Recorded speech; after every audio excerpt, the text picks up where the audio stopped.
You're listening to Tapestry, a podcast by a music lover for a music lover. I'm your host, Kelly.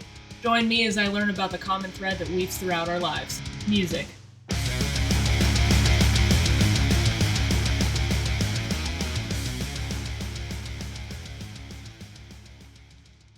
What's up, everyone, and welcome to episode 32 of Tapestry. Today's guest is Catie Gutierrez, also known as Eu4ic, who is a trip-hop and dance composer living around the San Francisco Bay Area. We muse today on how her love of animation and video games as a young girl gave way to her path of combining technology and curiosity to create her music, her experiences pioneering a space for women in the electronic music scene, and on how current trends in the pop music world reflect our nostalgic sensibilities. Here's a bit of her track Lackluster off of her latest album, Soul Color. I see things for what they could be. So quick to make your decision. Don't mean you know more than me. I was afraid to run a rat race, so I wandered out by myself. But now I see that we all share the same space, and I'm just like everybody else. Yeah, well, good. Okay, so Catie, thanks for joining me tonight, despite our technical difficulties. And so you spelled it out for me, but am I saying your name correctly? Catie Gutierrez. Yes, absolutely. Okay. Also known as Eu4ic. So that's your stage name, and correct me if I'm wrong again, too. You're based in San Francisco. Yes. And, you're recording under that name, Eu4ic. You just came out with an album called Soul Color, and that is mostly what I'm going to ask you about today. All right, awesome. But why don't you go ahead and just kind of give me a rundown on your musical history, how you started making beats, how you became Eu4ic. Absolutely. So yeah, I grew up here in the Bay Area. I'm from San Jose, actually South Bay.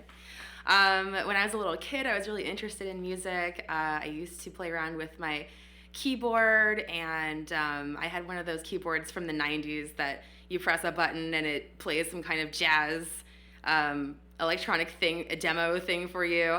And so, yeah, I had just like when I was like maybe 7th grade, I had a Super Nintendo, and I'd plunk out some music that I'm hearing from the game, from Zelda, different games on the keyboard. And I didn't really start playing music until I was maybe 13, and I was in the junior high school band. I played flute, a little bit of piccolo, and we had jazz concerts and things like that. We were in the jazz band. So I didn't know that I was going to go into music more until after I was done with college. College was just like, making mom and dad happy, basically, and just kind of studying at UC Santa Cruz. Yeah, what did you study in college? I studied digital media, so I kind of wanted to go into journalism. I like to write. They didn't have a journalism program there anymore. They canceled it. And I went into digital media thinking maybe I'd go into animation. So I played around with animation for a bit, and also sound sampling and stuff like that too. We probably would have been friends in high school, I'm just saying, because I'm an artist, and I also played a lot of Legend of Zelda and liked to hack out the stuff I heard on the instruments I played, so that is good. That gives me a good starting point. Right? Did you mostly do, were you interested in, 2D animation, 3D, or kind of anything? Kind of. Everything, I mean. Kind of both. I played around with 2D when I was in high school. It was Flash back then. Oh, yeah. And I didn't really get into... Are you a 90s kid? I'm a 90s kid. I was born in 86. Okay. So... Okay. Yeah. Okay. I fully know the days of Flash. Oh, yeah. They used to call it Flash... Newgrounds.com. Oh, my gosh. Newgrounds. Yeah. Back when they called it Flash Macromedia. Yeah. Wow. Oh, man. I'm getting nostalgic. Right. Oh boy, did you happen to do the album artwork for Soul Color, by the way? Because I love it. I think it's so neat looking. Thank you. I didn't, but I really wanted to have just some really amazing digital art, and I found an artist named Katie Hamill. We have the same first name, and I just found her on DeviantArt, and she has a really great page, and I was just like, hey, can I commission you for an album cover? So yeah, I really love the feel of the of the cover and her work. So yeah, thank you. Yeah, it turned out great. What it kind of reminds me of a little bit, and I think your music does in general, is I actually have a playlist for this on Spotify that's just called Night Driving. Like, it makes me want to drive through like this futuristic cityscape in a cool ass convertible, just, you know, like I have no problems in life, and it's just kind of groovy and chill, and I don't know. That's the feeling I get for it. So that's super cool. Maybe you hit your mark. I don't know, but right. I actually wanted to bring up the way you described yourself on your Bandcamp page. In your little tagline, you said, "In the 2010s, a post-religion woman muses over our day and age to deep hypnotic soundscapes, beats, and big bass lines." I thought that was pretty descriptive, but how did you come to this point? Basically, what made you decide to forge this whole Eu4ic project? Well, I think it was back. So I lived in Portland for a little while, and Portland, Oregon is a really cool city. Lots of creatives there. It was at the end. It was it was 2011, and I grew up in the Bay. The Bay was changing a lot. It was becoming very corporate, and I really didn't feel like I could fit in that kind of world of corporate enterprise stuff. And I was finished with college, still didn't know what I wanted to do. I was interested in the gaming industry, but that's a whole different kind of industry. Well, hey, we can talk about it if you want. Oh, sure. But yeah, so basically I was at a standstill, and I was just like, I need to figure out how I'm going to start a career, right? And also like, I can't just go where the money goes, right? I'm a creative person. I'm passionate. I have to figure out what I really love. And when just sitting down and thinking honestly about what I love more than anything else, it's definitely music. And so growing up, music was the thing that I think my parents were kind of afraid of me getting into. They never said you can't do music, but they definitely avoided talking about it whenever possible. And so I just realized, like, yeah, I mean, all things aside, money aside, social pressures aside, what do I love doing? And it was definitely music. I was obsessed with music. So, so I just, with that kind of fervor, I guess, I started writing music for Soul Color. And like many artists say, it started with a breakup. Oh, okay. Yeah. Can relate. Yeah, there was definitely a breakup that started the songwriting process for me, and it became two of the songs on the album, which are Smile and the song Get Out of My House. Oh, I was wondering if that really came from a real life experience when I listened to it, so now I know. Well, we live in the Bay Area, so none of us really live in houses, so it's not like really a real house. It's more like it's like a figure of speech. If my house was sort of like my life and my frame of reference and who I am, if that's a kind of like a house symbolically, I guess. That makes sense. Yeah, it's more, I guess in San Francisco, it's probably more like, get off of my lease, one of my 5 roommates. Yes, but exactly.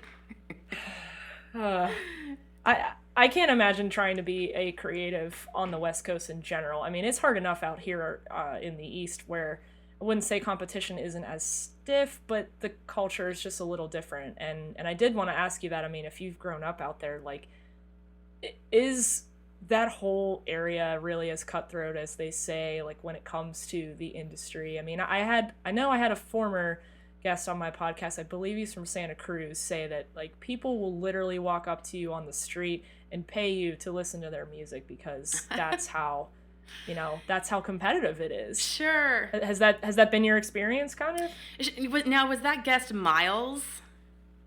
Oh, no. No, okay. it was Connor Sherland, I think. Oh, okay. Yeah, he was a very, very early nice. episode. Yeah. But that stunned me hearing that, honestly. Yeah, I guess that's not the kind of thing that happens on the East Coast. Yeah, sure, there are some people, it's kind of usually the rap scene, I think, where people kind of come up to you and just say, here's a CD, please take it, kind of thing. I have had some experience with that, I guess. But yeah, I think like it's kind of like in Northern California, there's this pressure to just go down to LA, and there's an idea that like you're in the place to be if you go to LA. But at the same time, if you do go, the competition is even more steep. So it's kind of like, is it better to stay up here in NorCal, or should I take the plunge and go down to SoCal? I haven't actually tried to check out the scene in LA personally yet. So it seems extremely saturated. That's not a bad thing for the people who live there, but it sure would make it a lot tougher for people trying to get by doing this. So I guess let me ask you some questions then about kind of the music you make, because you did say, okay, I have some experience with the pressures of the industry in the rap world, kind of. Your music is sort of trip hop, electronica. It blends some genres there. Is there a space that you feel like more comfortable in? Like me personally, I'm a metalhead, so it's like those are my people. And I don't know, is there a parallel scene with that, with the trip hop community? I feel like I'm pioneering a new kind of genre. When I was first making the album, I was thinking a lot about different kinds of music. I'm definitely blending stuff. When I was in college, I really got into the rave scene, and I went to Burning Man one year and a few other festivals. So there's a lot of different kinds of electronic music being played out there in these festivals, and so a lot of people can't even keep track of the different genres, right? It's like EDM, and then there's more chill stuff. And so, yeah, I'm definitely blending a lot of things together, as well as, 90s music. Like, I was a fan of alt rock in the 90s and hip hop and R&B as well. So there are some influences there.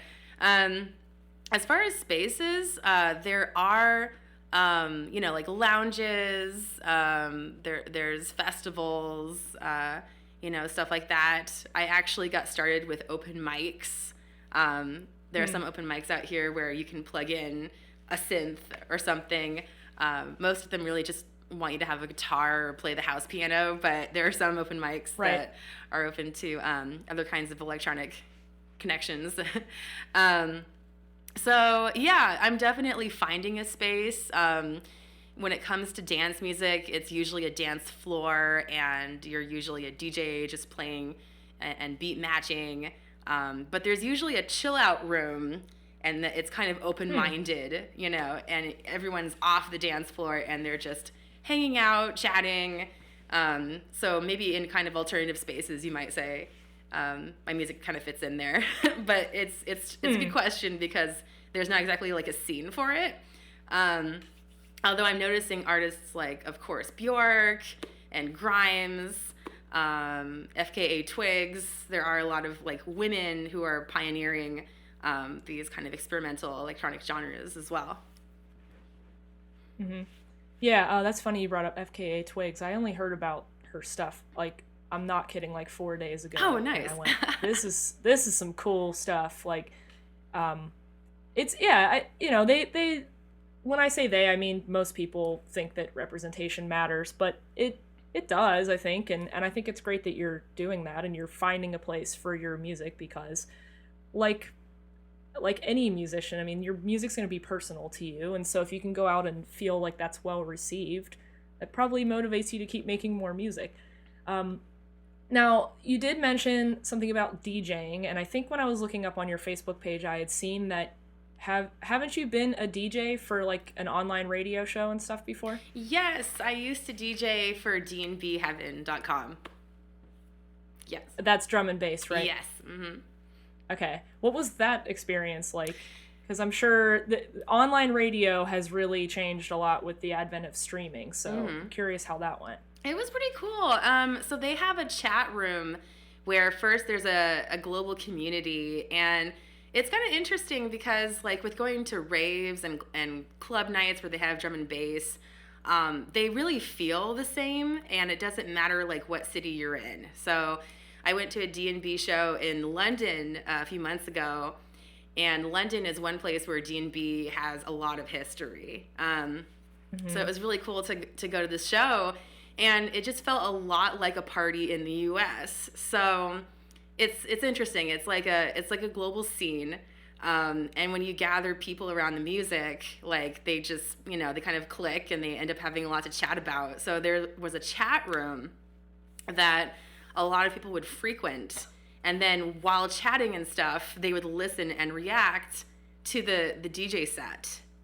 So it's funny because there's a few people, like there was someone in Mexico, a female DJ there, another guy, Noah, from Colorado, and some other folks from the UK that I've never met, but I ended up doing a collaboration with Foth, which stands for Full on the Hill. Nice. And he's from Somerset, UK. So yeah, I've actually had some interesting connections with people that I haven't met in person through D&B Heaven. So it was pretty cool.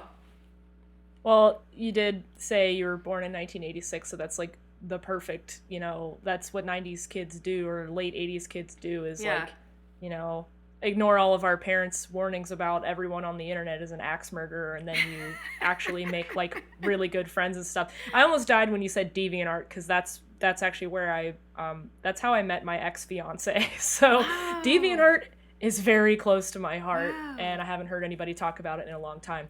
That's But awesome. yeah. Anyway, so okay, running down the list here.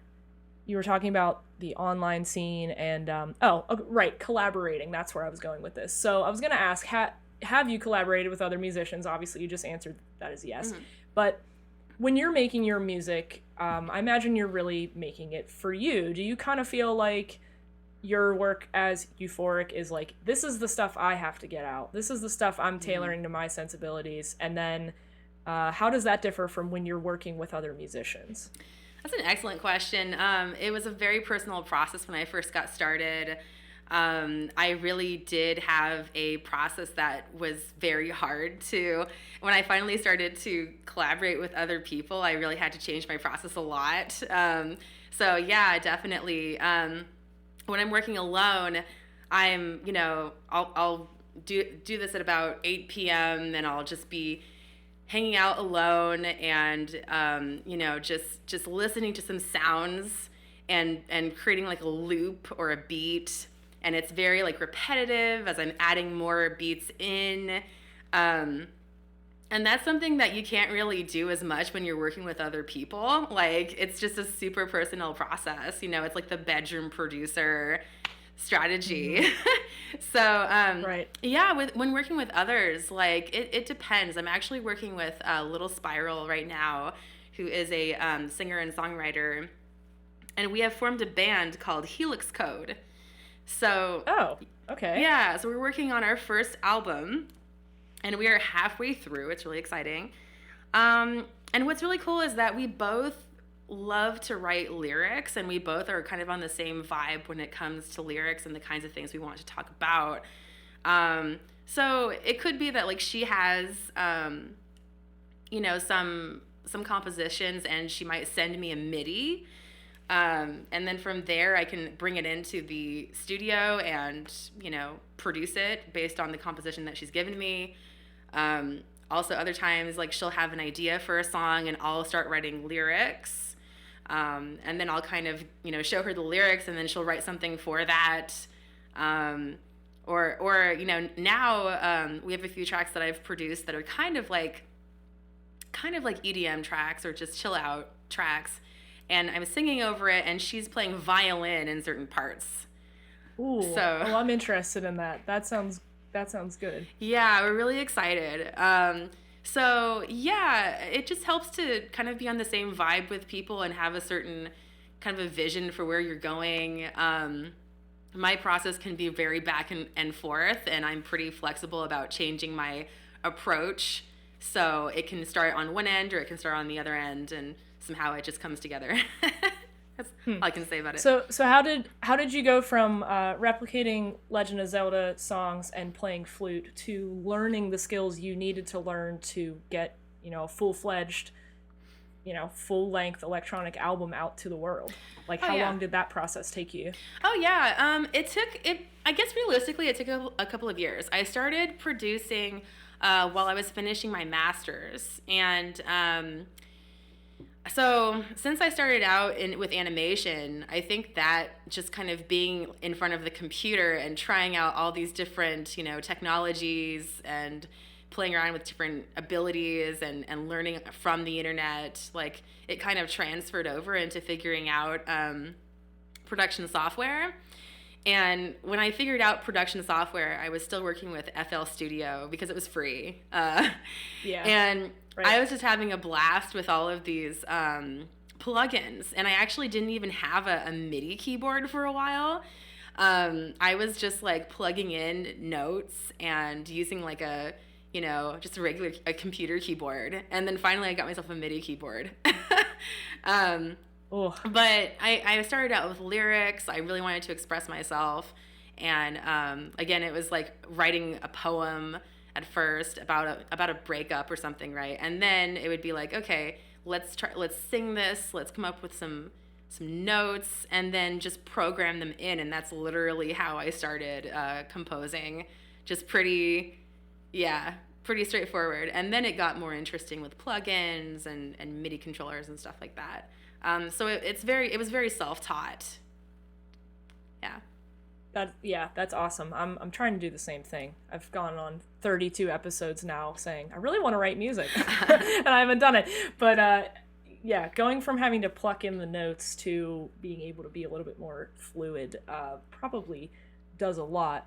Now, I know you said that Soul Color was essentially the result of a breakup, but had it in my notes to ask you kind of what other life experiences or sort of philosophies do you have that you really wanted to get out there with this album?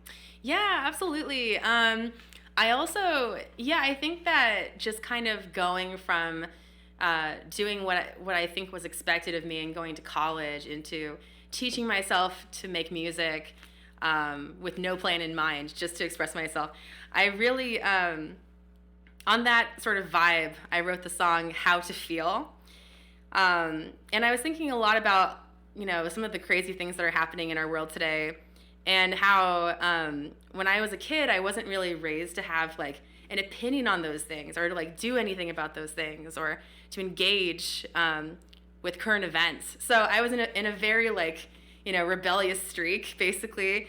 And I also wanted to like just reflect on my childhood in general. And so the album is called Soul Color because the idea is that when you're a child, you know who you want to be. And so you're very connected with who you are and the activities that make you feel the most like yourself. So, so the idea of the album is that innocence allows us to be ourselves at our truest core, like the idea of the soul, so to speak. So Innocence is the name of the first song.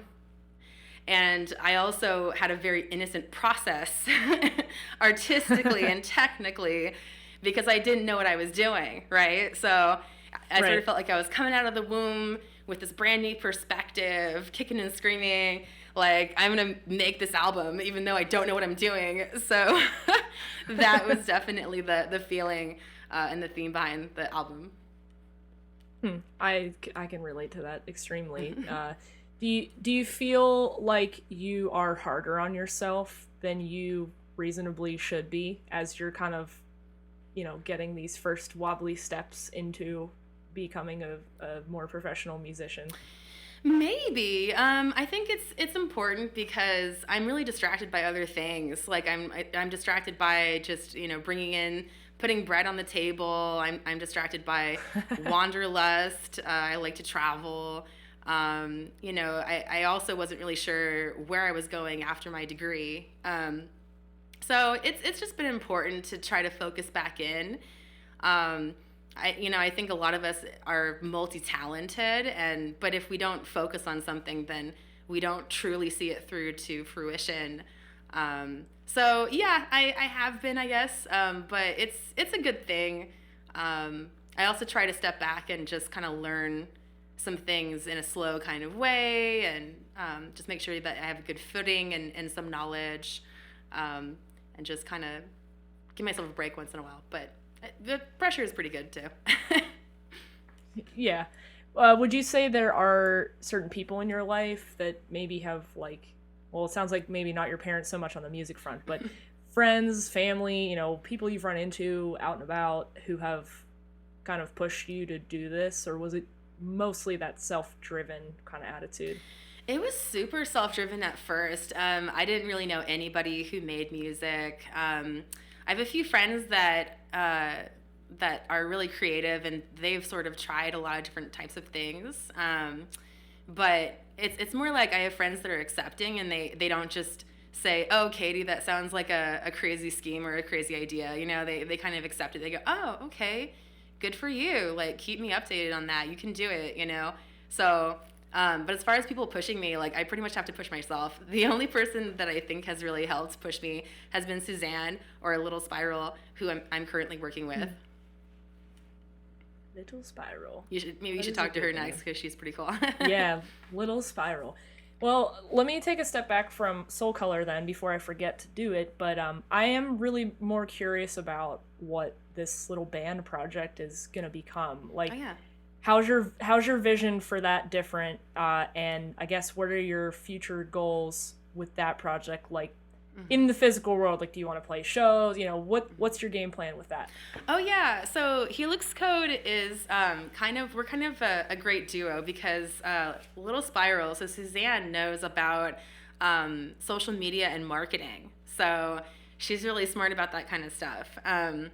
She is a classically trained pianist and violinist, and so we both bring these different kinds of skills to the table, and we both love to write lyrics.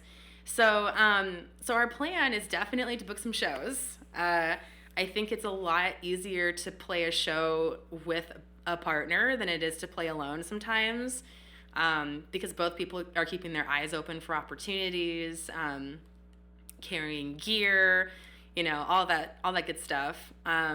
So we're halfway through our album, which is currently not titled.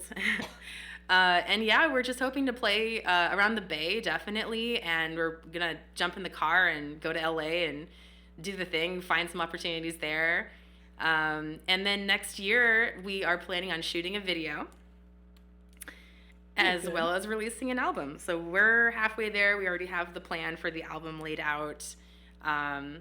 So yeah, we're making waves. We meet twice a week. We're organized, and yeah, making it happen. Excellent. Excellent. If you had to tell people listening to Eu4ic, then kind of what's the most important message you'd want listeners to have driven home when they are listening to your stuff? So for the solo project, I mean, I think it would be true to yourself. If it's okay to wander out on a limb. You know what you're good at, and knowing where you're going is not necessary, but knowing who you are and where you thrive is something that, hey, as long as you're on the journey to doing that, you're golden. So, yeah, I think there's a lot of different kinds of ways of saying that in the album. Well, I will take your own words right out of your mouth, and I actually had written down here, I really liked the one lyric you wrote on your song Lackluster, where and I hope I'm not hearing this wrong, but I think it says, "There's so much more to life than the drive, the question of left or right." Yes, yes. Yeah, I thought that was a really cool way of saying that, because at first I listened and I'm like, man, she must have a long commute, but then I'm like, no, like, think about it figuratively here. Sounds cliche, but you know, life is the journey, and like, it sounds like you're kind of in the part of the journey where you're becoming your truest self, musically and otherwise. Thank you. I think that's true. I think that's true. Now, what I love about this is that you totally got the message. Technically, it says there's more to life than the dry question of left or right. Oh, damn. Okay. But you still got. See? You still, yeah. I got the message. Yeah. I was listening with headphones, and like the way she's saying that word, I'm like, I think it's drive. I'm not quite sure, but That's awesome, I like though. that there's multi-level meanings there. I guess even if you hear it wrong. Yeah, indeed. So- It's kind of like life is colorful and complex. It's not dry and simple. Yeah. Okay, I gotcha. Well, that fits in really well with your album title as well. Now, I guess with the Helix Code project, yeah, okay, so we've been over what you want to do with that. Going back to your experience playing live as your solo stuff, what has that been like? Because I'm usually going to shows that are live instruments and not, you know, a lot of having to bring your beats and your process tracks and stuff with you. What is a Eu4ic show like?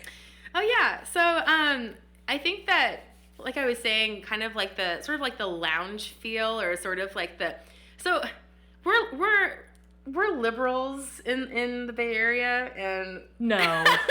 there's a lot of, it's really funny because there's a lot of that Burning Man or hippie type stuff going on. And I'm a little critical of it, but at times it's super nice. It creates like this positive vibe, right? World music is being played. You got the ambiance going on. People are somewhat open-minded. They're drinking kava or something, like kava tea or something like that. And so basically, yeah, like with that kind of a show, I play the stuff that's more chill, because it goes with the atmosphere. And so I'm bringing along my synth. I have my backing tracks that I worked hard on, and then I'm singing. And so I usually have like a pedal for vocals. I have a synth, and then I also have a tablet and a clip launcher for the different backing tracks. Yeah. Have you had any particularly like really memorable, moving moments of connection with someone, or are you searching for that still? Yeah. Like at a show or otherwise, really, with your music. Oh, for sure. Like once in a while, I get the person who just like who just really connects with it. I was playing at this great bar called Piano Fight, and Piano Fight? Yeah, it's called Piano Fight in San Francisco. Wow. They're awesome. They're the kind of people that like help you promote. Like they don't just go, hey, if you can't, bring more people here than we've ever seen at our bar, then we don't even care if you play. Yeah, yeah. They're really great people. And afterwards, someone approached me and said that she really got the womanist message behind my track called Dolly. And she was just like, that was amazing, and it was just so true, right? Whereas I think her boyfriend was just kind of shrugging his shoulders like, I didn't even know what you were saying.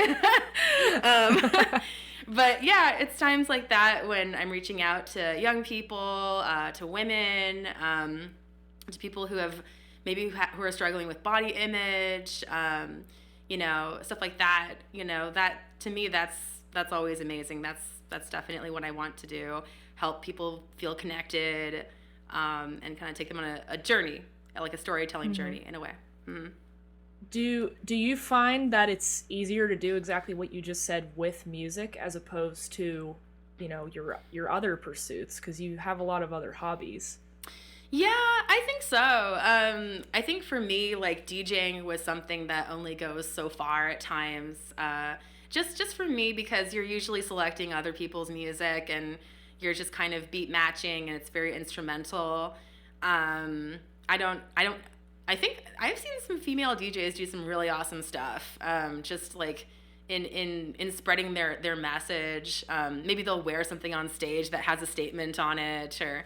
But yeah, I just felt like DJing wasn't going to be the storytelling medium I was going for. I was interested in game design, but I think that it's really hard with games. It's like games are like almost like a Hollywood right now, where it's very hard to get in there, and most of the games that are being made are cookie cutter games. They're not inventive. They're not storytelling mediums, but there are some great indie games out there. Being an indie dev is probably even harder than being an indie musician, I think. Yeah, I can see the parallels between both though. Now that you think about it, I haven't really thought about it. Yeah. Oh, well, like as an indie dev, like you also have to have a team, you have to have funding somehow, you have to have everything technically, all your ducks in a row technically, and then you're still like just like an indie musician, and that it's going to be a while to see before you see the money, you know. So you're just struggling to do you know, what creatively compels you. Yeah. Have you ever gone to any of the PAX conferences by chance? No, but I really need to. I'd love to go. There's something in San Francisco called GDC. But yeah, but have you been to I've PAX? been to the one in Boston, yeah, Okay. and you definitely should go. But I'm just thinking about how like they have musical artists and stuff that come play, and the atmosphere is definitely very relaxed and fun. And I mean, there's like a million bright lights and sounds, and you know, you have all the people around you playing different games at different stations and stuff. But I like that parallel you draw between the indie dev and the indie musician world, because they're kind of like fighting the same battle. It's like a competition of like you're really trying to shoot for people's time, I think, is what it comes down to. And how do you make your art or your music worth people's time, I guess. A lot of people I've had on my show, they they always feel funny saying it, but they're like, I really don't make my music for anybody else but me, and I'm just happy if somebody else connects with it. Kind of sounds like you might agree with that. I mean, what's your feeling on the I'm making this for a platform versus I'm making this for me? Yeah, I had a really hard time when I was introduced to the idea that music has to have a position or a place, like it has to have a platform somewhere. And then of course there's Muzak, which is not, it's not even considered music, right? It was made just to be in a vacuum. It was made to be in an elevator. It was made to be in some like commercial. And yeah, like that kind of stuff just like always, it kind of shocks me. It's like, no, I'm not really thinking of making that kind of music. Yeah, I agree. I experienced profound changes, I think, when I was a child, and I would listen to really cool singers and storytellers in music. And I just think that that's what music is about. I believe that what I'm talking about is relatable. I also believe that it's really hard, like you said, to gain somebody's time and get them to listen. And that's kind of where the marketing comes in. So it's always a struggle, I think, for musicians between, you know, getting heard and being promoted and like doing what their heart tells them, or like expressing themselves in the fullest possible way, because there's always these pressures like, oh, maybe you shouldn't do that, that's too different, you should try to fit in more. Like the United States is big on that. There's a lot of music that doesn't make it here because it's too different. So yeah, I think it's a big challenge for the musician that I've noticed since I was pretty young. And yeah, I would agree that, you know, it's more important that people connect with my music. I honestly couldn't imagine doing music that doesn't have any significance to me. And even if it became hugely popular, I wouldn't feel like it was me. It would just feel like blah. I don't know. It would feel soulless. Yeah, that's fair. I was just thinking about your list of influences too, like making music for yourself. But I loved that you had Sade on your list of influences. I grew up listening to her a lot, and yeah. Missy Elliott too. That's always a good one. Oh yeah, yeah, Always definitely. a good one. I like your kind of approach to singing over beats. Like, I guess that is kind of the trip hop way, but it felt, I don't know, it kind of feels like it takes me to a really nice place in my head when I hear everything, how it has come together. So Oh, awesome! Thank you. yeah, you're welcome. Appreciate Now that being said, now you've gone down this electronic path, and you know you're making most of your stuff on a computer. If you could do it all over again, and you could like be a kid again and learn a different instrument, knowing what you know now, would you have chosen something different, or something that like would you end up with a totally different project if you could go back and do that all again? Yeah, I think I would have taken piano lessons. Like oh my gosh, I would have needed that so bad. I don't think I would have tried a different, like a guitar. I don't think I would have tried. I'm glad I didn't really stay with the flute. Although I would say the flute probably helps with like your lung capacity, but other than that, like it wasn't super transferable. I couldn't even play it in a jazz solo, and I really liked jazz, but I was told by my teacher that you can't even play flute Oh. as a jazz in a Well, jazz band. jazz is hard, but even if you want to try to play jazz flute, like from Anchorman or whatever, like, yeah, I mean, it is hard. Exactly. I was just gonna say, are you kicking yourself because Lizzo's doing it? She's playing flute, and she's like on Yeah, top of the no. freaking world right now. I love that. I was just watching an interview with her, and I think that's great that she twerks and plays flute because, like, of course. And, like, I think that so many women, if they went through, like, band as a kid, they ended up playing the flute. Like, so many girls ended up playing Yeah. the flute. But she just takes a totally different spin on it, and it's pretty awesome. Right. Yeah. Yeah.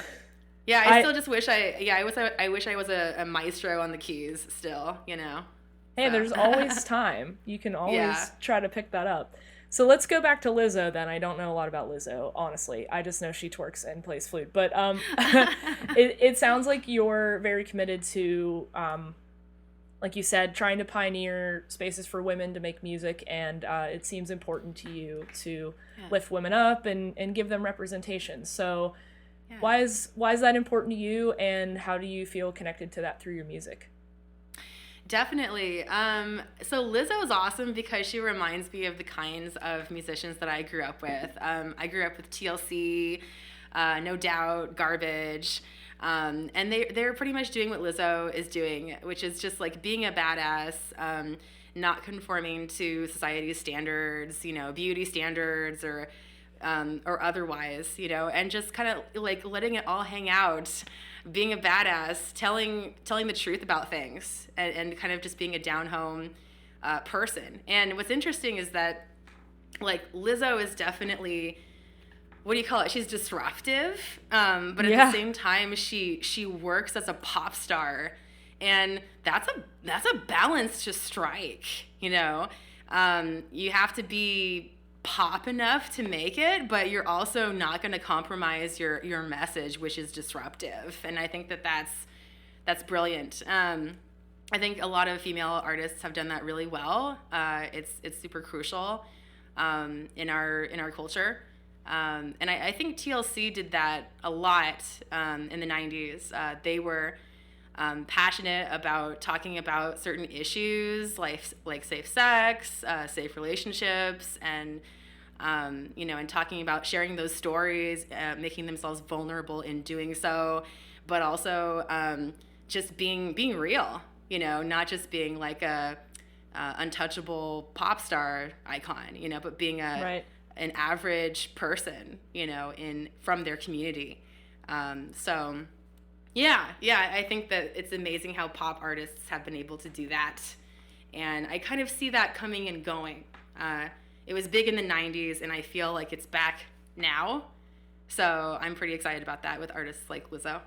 I was just gonna say, like, who are kind of your favorite artists, like, in the right now that you think are doing similar things? Because I'll admit I'm not hugely keeping up on the pop scene No because it's worries, not yeah. primarily what I listen to. I do like Billie Right. Eilish, but Oh yeah, you know, I'm not in the know. So who are your kind of women or men really leading the charge for that type of stuff? That's such a great question. I'm the same way. I go in and out of pop music. If somebody is interesting enough that they stick out to me, then I'll notice them. But I don't always listen to the radio or watch a lot of TV, honestly. Yeah, same. I'm so glad the internet allows us to control what we want to see. And so now Mm-hmm. I think that I'm still a little bit traumatized by hearing the same music over and over again. On the radio, and I don't want to listen to the radio anymore. But anyway, yeah, that's a super good question. I was just gonna say Billie Eilish. She's really interesting. Like the fact that she made her album like completely at home with her brother is also really cool. So it's cool to see like indie folks get bigger. I think it's also cool to see indie rappers, indie pop stars like starting small and like still making it pretty big with I think it's kind of just our music scene and the internet that allows that to happen. I like Chance the Rapper. Little Dragon is an amazing band. Oh, Little Dragon is great. Yeah. And then Garbage released something recently, so, you know, there's always those old school stars that come back, and I'm really happy to see that too. So, like Missy Elliott as well. Oh, is she coming out with new stuff? Oh, yeah. She just released a single just a few months ago. Yeah. What? I don't know why, but every so often I'll be going through my life, and that little bit that she does in reverse will just go through my head. Like, it's your Fappa playing it. Like, it'll just go, like, out of nowhere, and I'm like... It goes through all of our heads. Why? I'm not really sure why. Like, I could be doing my damn dishes or something, and it's your Fappa playing it. And I'm like, stop. Brilliant. Please, yeah, I think that's please for top stop tracks. my tiny Missy Elliott in my head. I pity the people who didn't grow up in, like, seriously the golden age of the 90s, early 2000s pop. Like, right. I agree with you. We're going through a new wave of these young stars, but there was just some certain je ne sais quoi about, like, having Britney Spears dating Justin Timberlake and walking down the red carpet with full denim suit and everything, like, just and like Von Dutch hats and, you know, Brandy and Britney Spears, and, like, I don't know, there's just I don't like the kind of cult of celebrity about it, but then you also go back, you fast forward into the future, and you're, like, finding yourself nostalgic for that type of stuff again, right? Which I always think is so weird.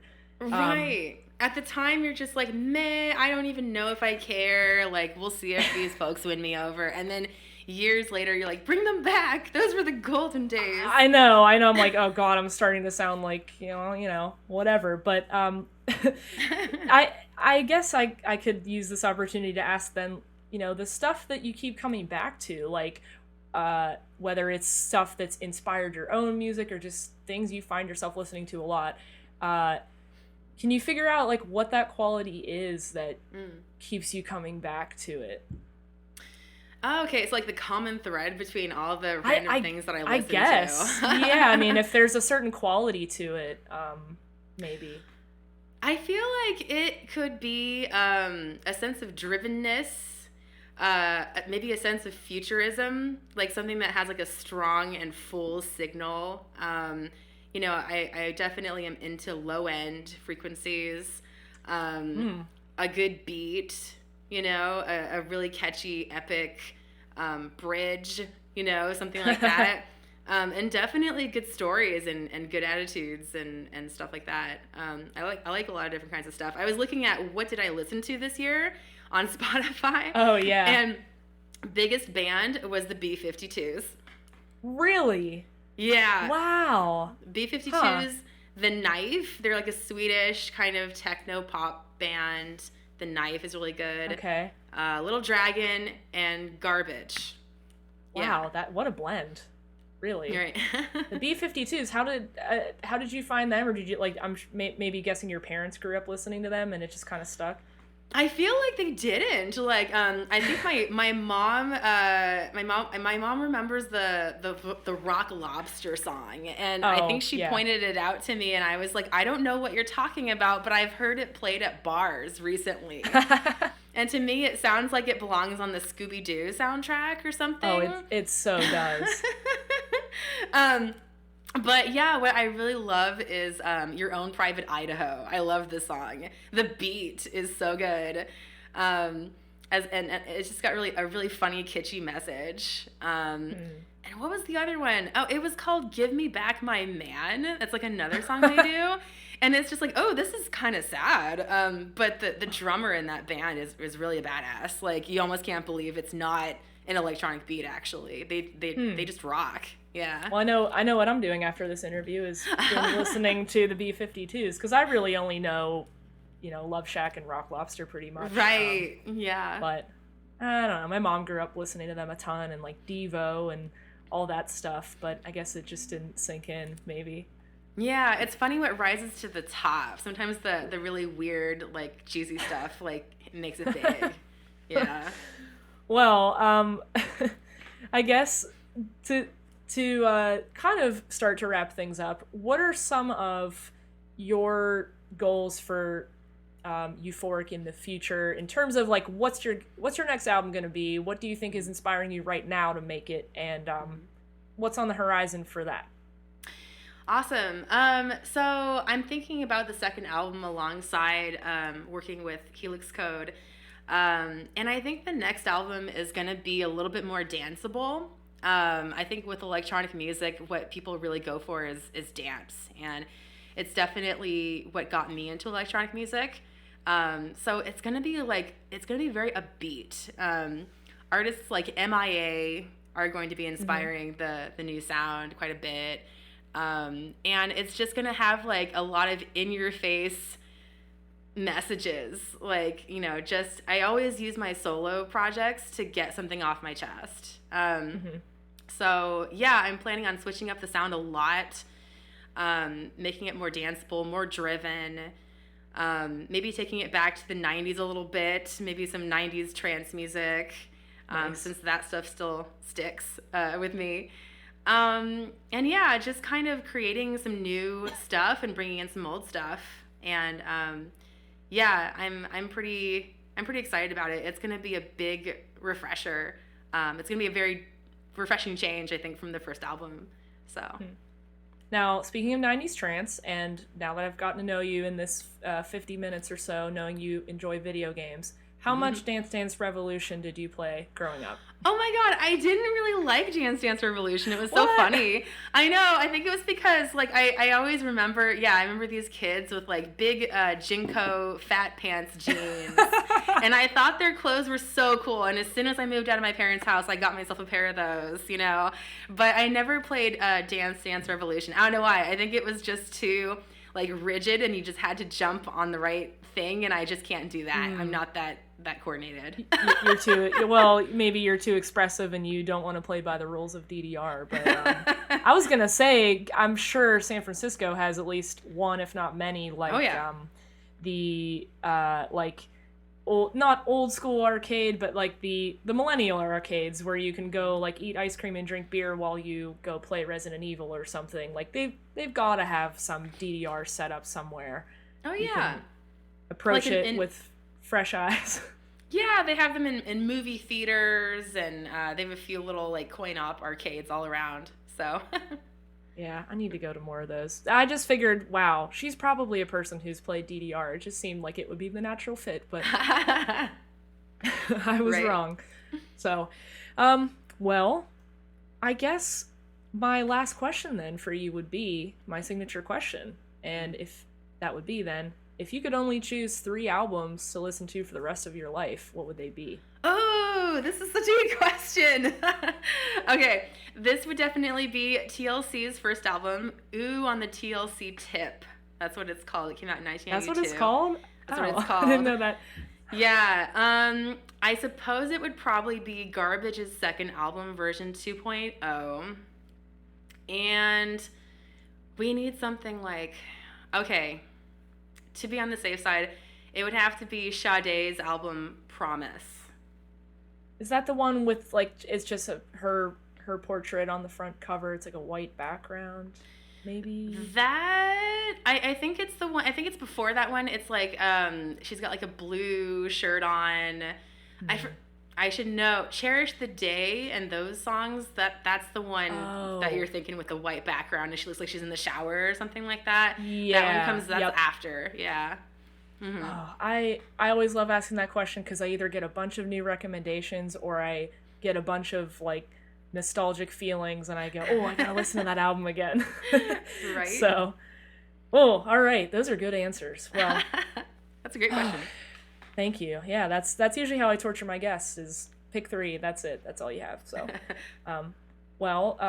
Catie, thank you for spending your evening with me. Thanks for telling me a little bit about Soul Color, and I will have to keep my eyes peeled for what's coming up with Helix Code and the rest of your music. So I'll drop Absolutely. links and stuff after the drop. But yeah, thanks again for joining me on the show and reaching out to me. Thanks so much for having me. This was so much fun. Hope you've enjoyed my interview with Catie, also known as Eu4ic. You can find her stuff everywhere you can find music. Just make sure you spell it correctly. It is EU, the number 4, IC, Eu4ic. She's on Instagram as Eu4ic Music, and you can search her up on Bandcamp under eu4ic.bandcamp.com. As always, thanks for listening. I also wanted to shout out my links too, just because I realize I haven't done that in a couple episodes. If you want to find every episode of Tapestry, I am on Spotify, Apple Music, and any podcast app. Just make sure you search for Tapestry Music Podcast. I also don't know if some of you want to follow me on Twitter, but you can, and my handle there is @TapestryPod. Until next time.